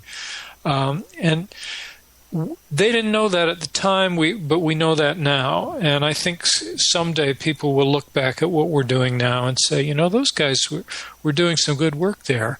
They prevented some of the following false flag attacks, and they helped make it harder. They increased the price for those who wanted to do the following invasions and pass the following bills. And so I think that even when we can't immediately see the effects of our actions, they are having effects. Okay, then my question to you is, and I have asked the same question almost every week, I've had people like Cynthia McKinney on and Danny Sheehan, and we get to this point of the conversation, and I'll say, well, how do we resist? Yeah. And a lot of these people will say to me, well, we need to vote out the rascals and bring in a real left, bring in the Democratic Party, we're going to revive it again. And do you see any kind of hope in that at all? Well, generally speaking, I would say no, that's not a very good way to go, because that system is pretty badly broken. In the U.S. at the moment, you do have an interesting possibility, although you would be in a better position than I to say whether it's real or just an illusory possibility, and that would be Bernie Sanders. He strikes me as an interesting man. I don't mean that I approve of everything that he says. If I were in his position, I'd be much more anti-war than he appears to be. But still, he represents a genuine alternative. Is he likely to become president? No. No. In fact, I'm quite worried about who you're going to get as a president. Quite worried. But because it could be worse. It could actually be worse. And, it could be bombs away in Iran, for example. So I wouldn't put too much of my personal effort into trying to get a new person elected, although I wouldn't discourage people who are trying to do it. I would work at a different level, and I would say, no, we've got a broken system. We've got a system that allows electoral fraud at the highest places, that has violent false flag attacks going on. This is a broken system. Let's go back to... sorry. Did you say something? No, I didn't. There was a little glitch. Okay. So I'm very interested in attempts to renew things at a smaller level than the federal level. When I visit the U.S., I'm sometimes surprised to find that democracy is still alive at the local level. Sometimes you'll have good town councils. You'll have them doing all kinds of interesting stuff environmentally and in terms of conflict resolution and in terms of justice work, completely at odds with what's going on at the federal level. And maybe that is okay. Maybe that's the level at which you need to start and really try and keep democracy alive at the local level, and then later work on the highly corrupt federal level. That is so true. You do see those little pockets of local people with a social conscience, but you also have those little local pockets with these right-wing nuts. Yes. You've got it all. Yeah. And I would agree with you about that Bernie Sanders, and I don't agree with everything he says either. But I think, and why I'm supporting him is because I believe that the base that would support him now, we can use that as an organizing base in the future. Yes. When he falls apart or whatever happens to him. Now, how frightened are you guys up there about Donald Trump and this, which almost seems to be like a Mussolini? I don't pretend to speak on behalf of the Canadian population. I'm probably not very representative, but I would say that there are a lot of Canadians who are kind of fascinated and appalled at the same time that this guy would be seriously considered as somebody who could lead, the most powerful nation in the world. That really, appalled that this guy whose main contribution to the world seems to be that he's very rich and flamboyant, that he could, get up in public and just brag about how rich he is and how he can buy politicians and he can do whatever he wants, and that people will actually cheer that and consider that a good thing. I mean, that's very sad. That's very disturbing. Yeah. And even people that I once respected would look at this and think, well, he's for the common man. Oh my God! Because he's a strong leader. He's not afraid, and he's going to take on the special interests. What would make you think that? Yeah, well, exactly. I guess I guess your Mussolini reference is perhaps appropriate in the sense that that's how he portrays himself as strong, and he's willing to say no, and he's willing to take leadership, and he's going to make things happen. He'll make the trains run on time, so to speak. And, and I guess some people find him charismatic. I mean, I don't, but apparently some people do. And that's a bit scary because, of course, whatever you might say about George W. Bush and his father, neither of them was very charismatic. And when you have somebody who is anti-immigrant and who is, in my view, anti-justice and who is just has a lot of very dangerous positions, when that person is seen as a strong, flamboyant, charismatic leader, things are very dangerous. Yeah, we just uncovered last week on Saturday that Trump's father, Fred Trump, was arrested at a KKK rally in June of 1921. And in the New York Times article, it had the wording of a flyer that he was handing out, and it's the same. It's the same thing Trump is saying today. This is where he got his... oh, boy. Yes, it's very frightening. It is frightening. I don't know. Well, you're the guy who's living in the belly of the beast, so you're going to have to try and figure out how to wake people up to how dangerous that is. I mean, I've got my own struggles up here. We're about to have federal elections on October 19th, and but anyway, I won't distract you with that problem. Yeah, I'm easily distracted. You tangle a shiny object. But okay, we're down to like the last 10 minutes. Is there anything with anthrax we didn't cover? What do you want to leave us with? Well, no, I think we covered it pretty well. I just want to emphasize again that the connection between the anthrax attacks and the 9/11 attacks. Some people don't like to hear that because they're open to the anthrax attacks being an inside job, but they think that anyone who questions 9/11 is, a nut and a conspiracy buff and all this kind of thing. Well, I had to make that decision when I wrote the anthrax book. Do I try and write something that will be palatable for everybody and just not mention 9/11? And I realized I couldn't honestly do that because there have been people who've written books about the anthrax attacks before, but almost all of them, not quite all, but almost all of them are written by people who accept the official story of 9/11. And I came to feel that if you accept the official story of 9/11, you will never understand the anthrax attacks. You will never solve that crime. You will never solve that mystery. You will be blocked, and one after the other, these writers are blocked. They trust the FBI's investigation. They believe, al-Qaeda did 9/11, and they just can't go anywhere after a while with the anthrax attacks.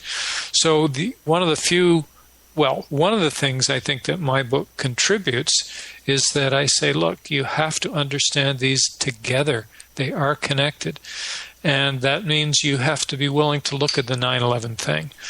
And I would take a moment here to plug not so much my work, but a booklet that has just been produced by architects and engineers for 9/11 Truth.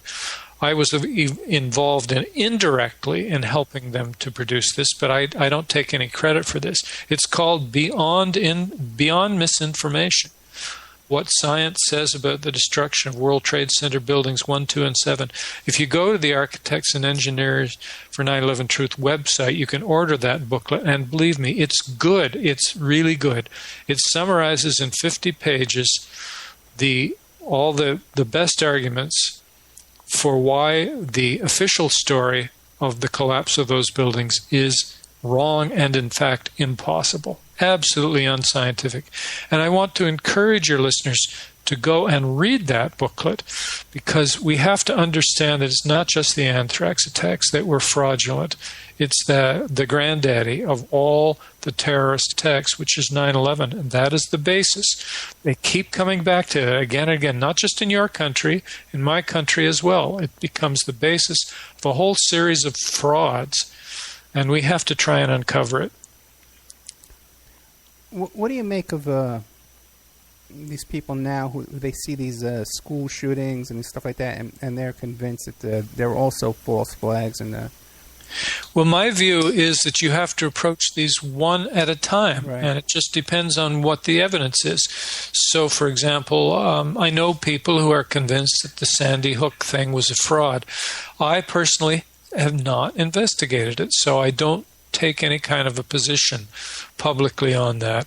I don't think we should take positions on these unless we've studied them carefully and we've looked at the evidence. And so there are some areas where I'm very cautious in speaking out. I don't speak about Sandy Hook because I just don't know. And something like Boston bombing, right? There's a lot of ingredients in there that make you look twice. CIA involvement, the boy's uncle, Ruslan, Yeah. and FBI agents falling out of helicopters and witnesses getting shot in FBI offices. Yeah, I'm afraid I don't buy the official story of the Boston Marathon bombing. No way. Yeah, it's pretty intense.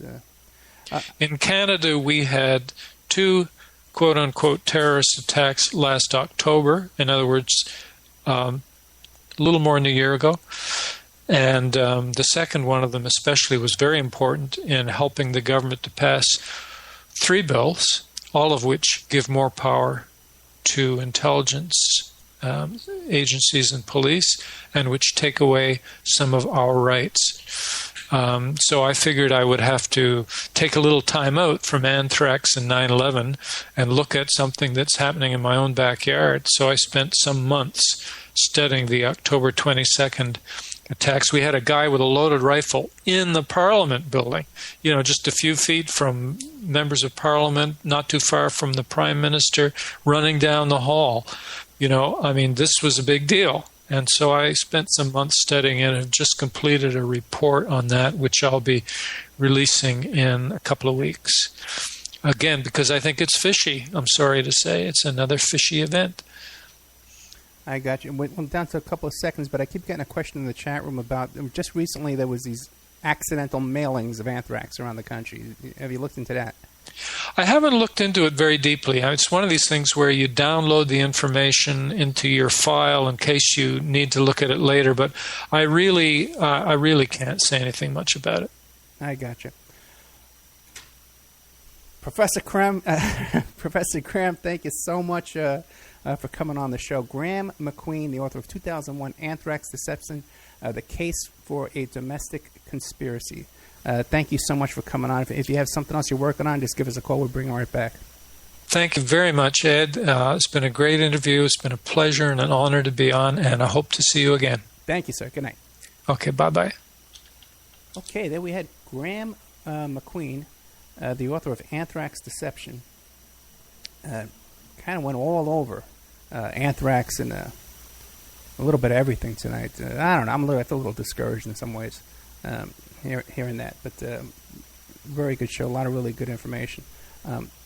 After the break, a couple of things, by the way, too. Don't forget, I got that big special going on, $60. You get a year of the member section, so that's a discount of $15. All you got to do is PayPal me directly. Send me $60, PayPal, oppermanreport@gmail.com, and I'll hook you up with a year's worth of membership in the member section. I agree. I think he's a good guest, too. Coming up after this, we're going to have not Dave McGowan. We're going to have Craig McGowan. I'm going to give Craig McGowan a call. He's going to give us an update on Dave's health and Dave's situation.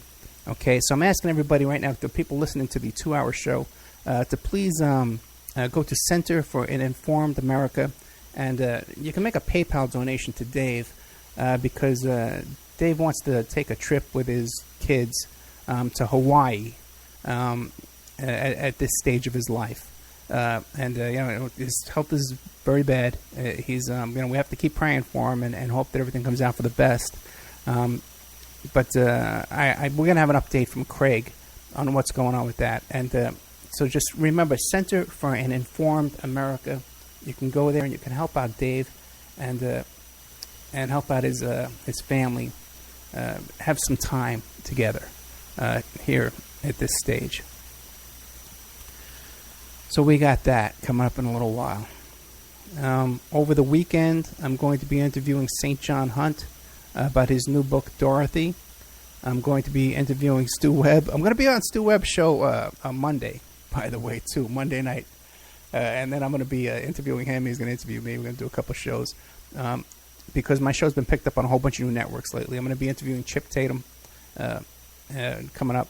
And also Trine Day, Chris Milligan from Trine Day. I'm going to be interviewing him over the weekend as well. Some of this stuff will be going into the members section. But also, too, I'm going to have a 3-hour show on Mondays on Chip Tatum's new network. I forget what it's called. I think it's All Truth Network or All News Talk, something like that. On Monday nights. Wednesday, I'm going to be on Veterans Truth Network, which is Stu Webb took that over. I'm going to be on there for 1 hour. So there's going to be this new 1-hour show that we're going to be putting out. Okay? And it's going to be going on some of these internet stations. It's going to be going into the members section. And also, too, big announcement. We're picked up by a major AM station in California. Again, I just need a couple of sponsors to get us on there. But that's going to be a 1-hour show. It's all approved. It's just about signed, sealed, and delivered. We should probably be on there in 30 days. I got a couple of sponsors lined up. I just need 1 or 2 more, okay? And you help me out, okay? And we can get on there. Now, you might say, well, Ed, I listen to the show anyway. What do I care if you're on AM in California? I live in Alaska. I live in Tennessee, you know? I'll tell you why it's important to you. We get on there now. We can get bigger guests. We can get Bernie Sanders on the show. We can get big guests and big Jesse Ventura maybe, or who knows. I'm just throwing names out there. But now we have more weight. We can book bigger guests, and trust me, and this is the way we want to go. We want to have more clout here. So we're going to be restarting Spreaker, guys. Good night, PSN. We'll see you next week. And I'm going to restart, and we're going to be calling up Craig McGowan, get an update on Dave McGowan. Good night.